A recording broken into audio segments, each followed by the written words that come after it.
ఓం శ్రీ గణేశాయ నమః. కాశీ విశ్వేశ్వరాయ నమః. అందరికీ నా నమస్కారం. ఈ వీడియోలో మనం కాశీలోని మూడవ ఆదిత్యుడు సాంబాదిత్యుని వృత్తాంతాన్ని తెలుసుకుందాం.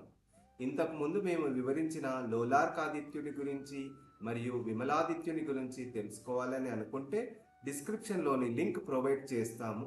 చూడకపోతే చూడాలని కోరుతున్నాను.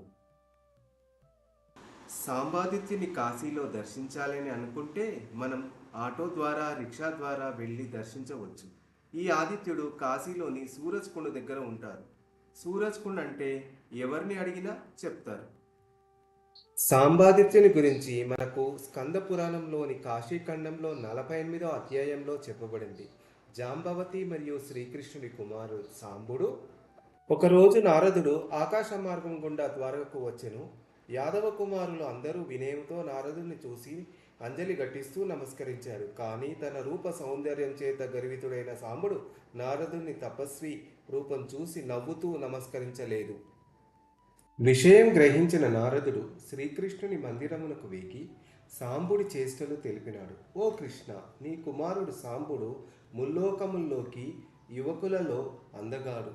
చంచల స్వభావం గల స్త్రీలు సహజంగా రూప సౌందర్యానికి వశులవుతారు. నీ అష్టమహిషులు తప్ప ఇతర భార్యలు ఎప్పుడైనా సాంబుని చూసి కామవశులు కావచ్చు అని చెప్పి నారదుడు శ్రీకృష్ణుడికి నమస్కారం చెప్పి వెళ్ళిపోయారు. శ్రీకృష్ణుడు సాంబుని ప్రత్యేకంగా పరిశీలించాడు. సాంబుని యందు ఏ దోషము కనిపించలేదు. కొంతకాలము గడిచిన తర్వాత నారదుడు మళ్ళీ ద్వారకకు వచ్చాడు.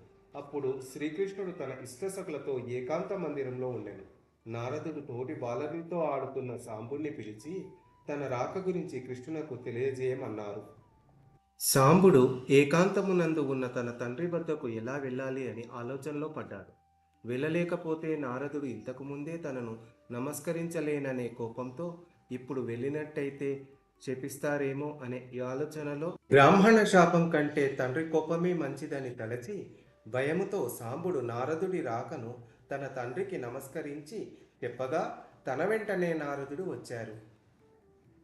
శ్రీకృష్ణుడు నారదుడి మరియు సాంబుని రాకను చూచి తన పీతాంబరముని సర్దుకున్నారు.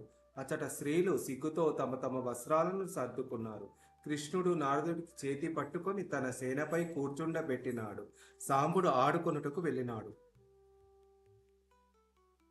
సాంబుని రూప సౌందర్యం చూసి స్త్రీలందరూ స్ఖలితలైనారని నారదుడు కృష్ణునకు తెలిపినాడు. కృష్ణుడు వెంటనే సాంబుని పిలిచి కుష్ఠరోగివి కమ్మని శపించినాడు. తన అపరాధమును క్షమించమని సాంబుడు తన తండ్రికి బహువిధములుగా వేడుకొనెను. కృష్ణుడు తన కొడుకు నిరుపరాధని తెలిసి, ఓ సాంబ, నీ శాప విముక్తికి ఆనందవనమే శరణ్యము అని కాశీకి వెళ్ళి సూర్యనారాయణ్ణి ఆరాధించి కుష్ఠరోగమును పోగొట్టుకోమని సెలవిచ్చెను. సాంబుడు కాశీ చేరుకొని అక్కడ ఒక కుండమును నిర్మించి సూర్యదేవుణ్ణి ప్రతిష్ఠించి మనసారా ఆరాధించగా సూర్యనారాయణుడు సాంబుని శాప విముక్తిని చేసెను.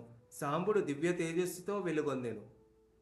నాటి నుండి కాశీయందు సాంబాదిత్యుడు భక్తులను సర్వవ్యాధులను నివారించుచున్నాడు. సర్వ సంపదలను అనుగ్రహించుచున్నాడు. ఆదివారం సూర్యోదయ సమయమున సాంబకుండమునందు స్నానమాచరించి సాంబాదిత్యుని పూజించిన వారు ఎప్పటికీ రోగపీడితులు కారు. స్త్రీ విధవరాళ్ళు కాదు, గొడ్రాల పుత్రవతి యగును. మాఘమాసమున శుక్లపక్షమున సప్తమి ఆదివారం కూడిన నాడు మహాపర్వము. ఆనాడు సాంబకుండమున స్నానము సాంబాదిత్యుని అర్చన వలన రోగములు శాంతించును, అనంత పుణ్యము లభించును. సూర్యగ్రహము నాడు కురుక్షేత్ర స్నాన ఫలము కలుగును. చైత్రమాసమునందు ఆదివారం నాడు సాంబాదిత్యునకు వార్షిక యాత్ర జరగవలెను. ఈ రోజు సాంబకుండమున స్నానము చేసి అశోక పుష్పాలతో సాంబాదిత్యుని పూజించిన ఎడల అనరులకు దుఃఖము కలగవు. ఈ సంవత్సరము కృత పాపములు నశించును. విశ్వేశ్వరునకు పశ్చిమయందు గల సాంబాదిత్యుడు మిక్కిలి శుభప్రదుడు. సాంబాదిత్యుని పూజించి నమస్కరించి 8 ప్రదక్షిణలు చేసిన ఎడల పాపరహితులై కాశీవాస ఫలితమును పొందెదరు. జై శ్రీ సాంబాదిత్యాయ నమః. జై శ్రీ కాశీ విశ్వేశ్వరాయ నమః.